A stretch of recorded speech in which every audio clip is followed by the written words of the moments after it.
How are you guys doing? Good. It's a full moon. Awesome. So I was influenced by Bukowski very early in my career as a writer. As a teenager, I used to hang out under the pier in Hermosa Beach, and I would go to Either Or bookstore, which is now defunct, and I would pick up, I think I picked up this book there, and it was about 4 months after Bukowski died.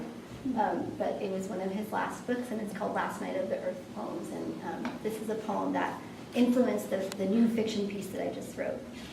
It's called The Bluebird. There's a bluebird in my heart that wants to get out, but I'm too tough for him. I say, stay in there. I'm not going to let anybody see you. There's a bluebird in my heart that wants to get out, but I pour whiskey on him and inhale cigarette smoke. And the whores and the bartenders and the grocery clerks never know that he's there. There's a bluebird in my heart that wants to get out, but I'm too tough for him. I say, stay down. Do you want to mess me up? Do you want to screw up the works? You want to blow my book sales in Europe? There's a bluebird in my heart that wants to get out, but I'm too clever. I only let him out at night sometimes when everybody's asleep. I say, I know that you're there, so don't be sad. And I put him back, but he's singing a little in there. I haven't quite let him die. And we sleep together like that with our secret pact. And it's nice enough to make a man weep. But I don't weep. Do you? Okay, and then here's my piece. And it's called The Twitter Twits. It's about social media.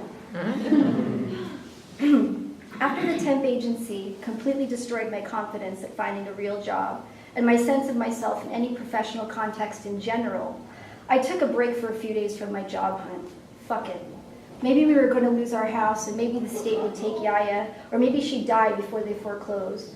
And maybe I'd find a place to live, or maybe I'd ride it out and play Bubble Safari in the basement with old coffee cups strewn around me until the sheriff came and threw us out. I had 9 months left if I did nothing. 9 months until they took our house. How would they do it? What are the steps in an actual foreclosure? Damned if I knew.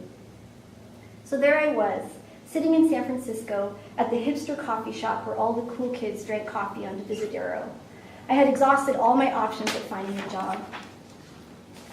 Nobody in the classifieds was hiring anybody who had above a GED. I sent my resume out to 20 companies on Craigslist and got no response. I decided one day to just fuck off, so I went to this coffee shop on Divisadero near the 99-cent store. It used to be gritty in there, but now all the grit was replaced by people my age who sat around while their portfolios appreciated.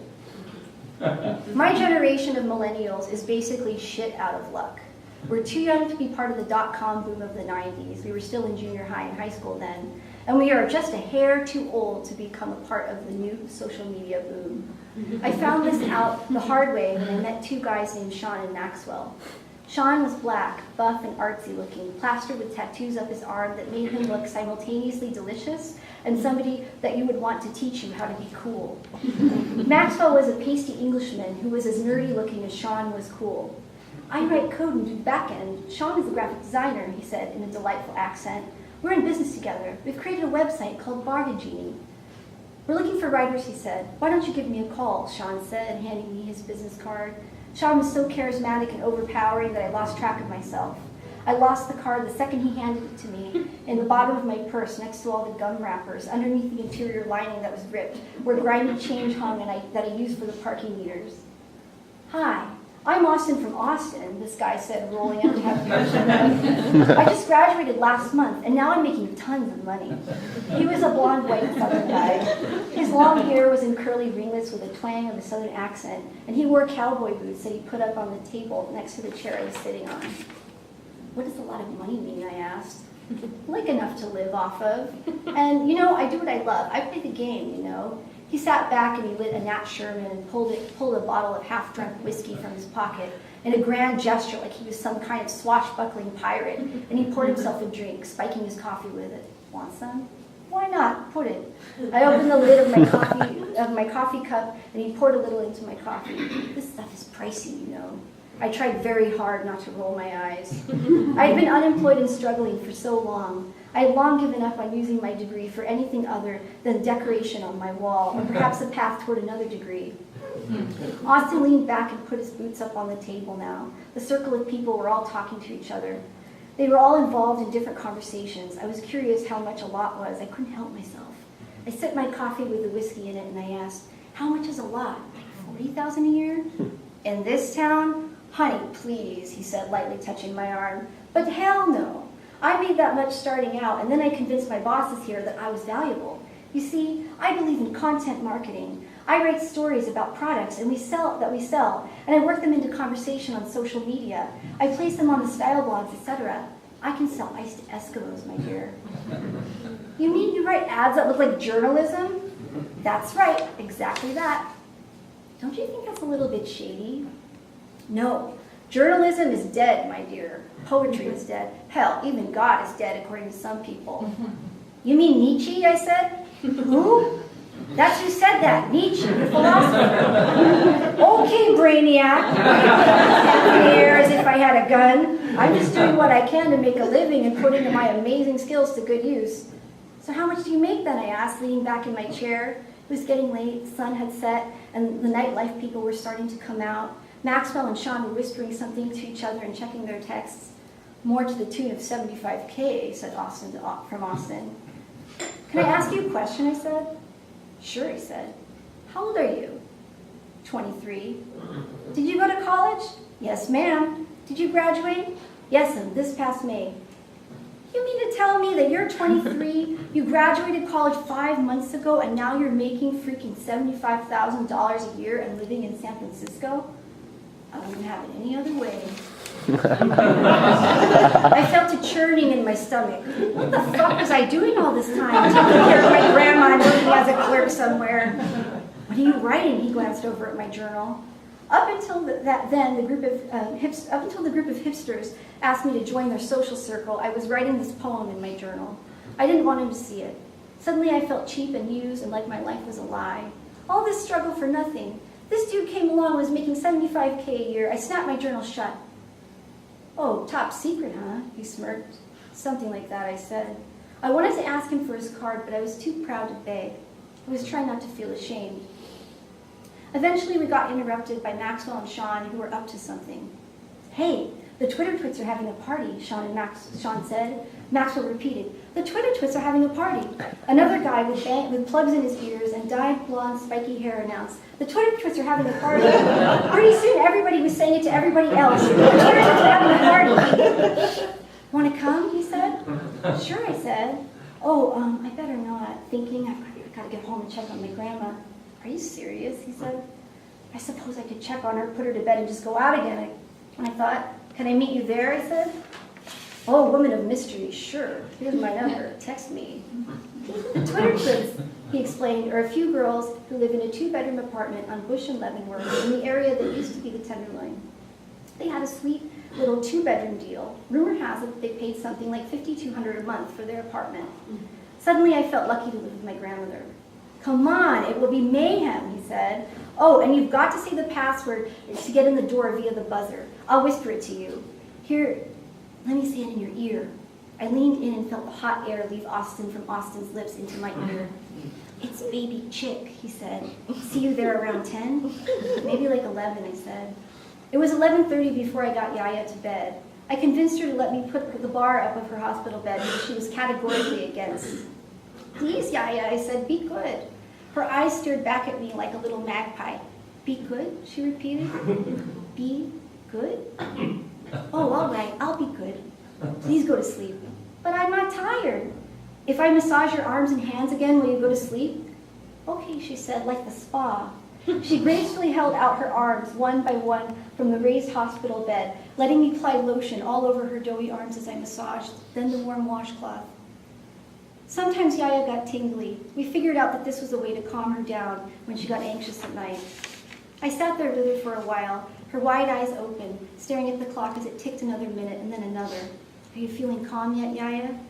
Oh, go have fun, she said. I'll be okay. It was the first party I had been invited to by people who didn't know that my mom had just died.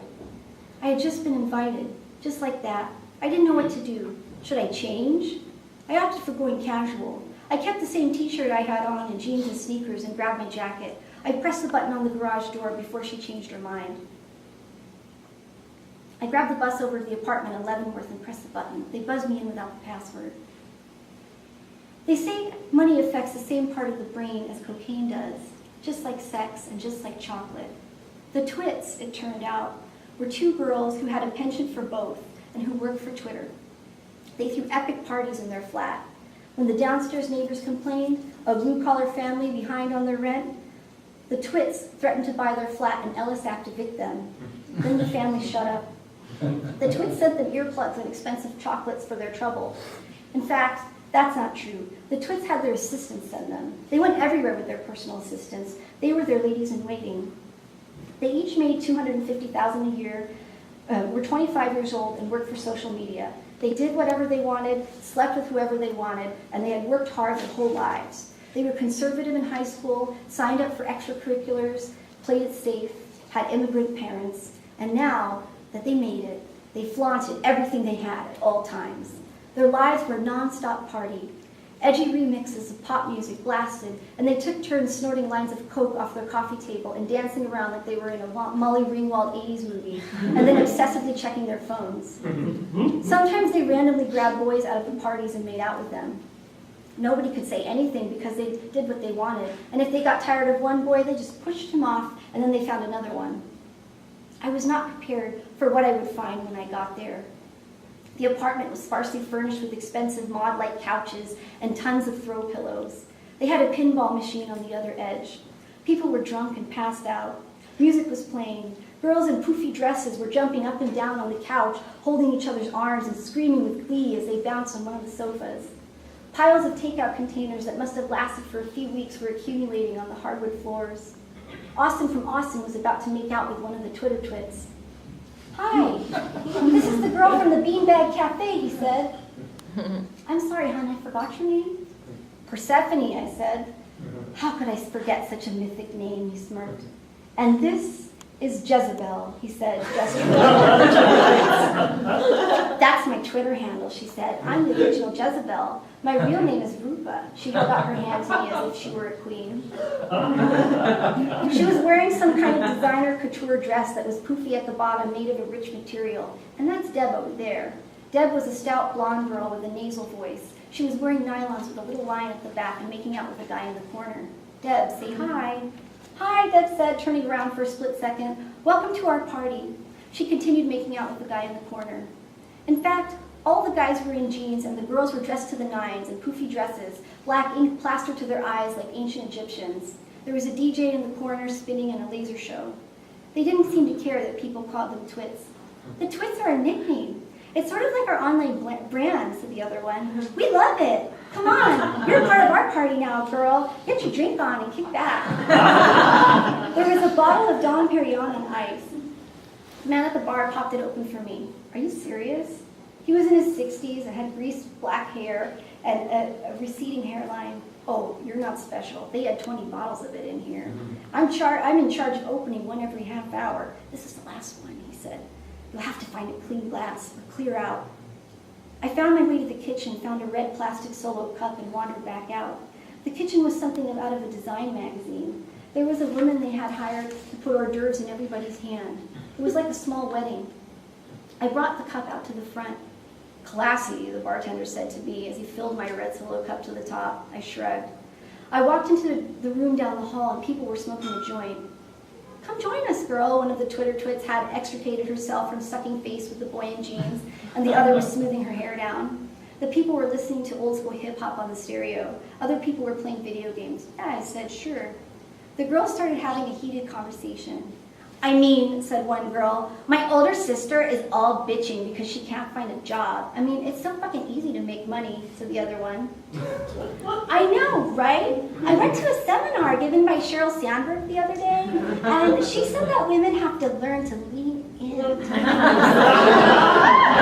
Yeah, I mean, we can't just keep putting ourselves out of the game. We have to be ambitious," said another one. I mean, it was so heartening to hear. It's just so easy to make money. You just have to want it and it comes. I know. I couldn't take it anymore. "You think it's that fucking easy to make money?" I said. "How many of you have help from your parents?" Whoa, Debbie Downer, said one of the girls. Whatever, I said. No. Cool. You're like a hippie chick, said another girl. She was clearly rolling hard on E and had glitter all over her shoulder blades. You're like the original San Francisco. I let her braid my hair. I thought, why not? I was dressed for this party anyway. But while they all crouched around in their pointy heels and tight skirts trying to smoke the joint, at least I was comfortable in my jeans, sitting Indian style in a circle. I bet you are really wise, hippie girl, she said. I couldn't tell if they thought I was wise or if they all thought I was an idiot. Suddenly I let loose. Yeah, I said, I'm really fucking wise. I'm so wise, my mom is dead and I have to support my grandma, and I've got to figure out a way how not to die and how not to starve myself and not get kicked out of our house. And I let it all out suddenly. The world is completely unfair and you guys are perpetuating it. What the fuck is all of your problems? You're proud of being a bunch of twits and a bunch of friends of twits. I pulled no punches. I spewed for 5 minutes like that. My pain, my fears, my anxieties. I was a wet rag of emotion. I cried a little bit. I brought my own problems with me to the party, even though I had meant to keep them at home. Finally, I finished and the room got quiet. Everyone stared at me. Oh, excuse me, said one of the girls. I may be a twit, she said, nostrils flaring, but I graduated from Stanford, summa cum laude, and this twit makes $250K a year from my salary alone, let alone my brand. I cannot subject myself to this kind of negativity. I've got to be on my A game.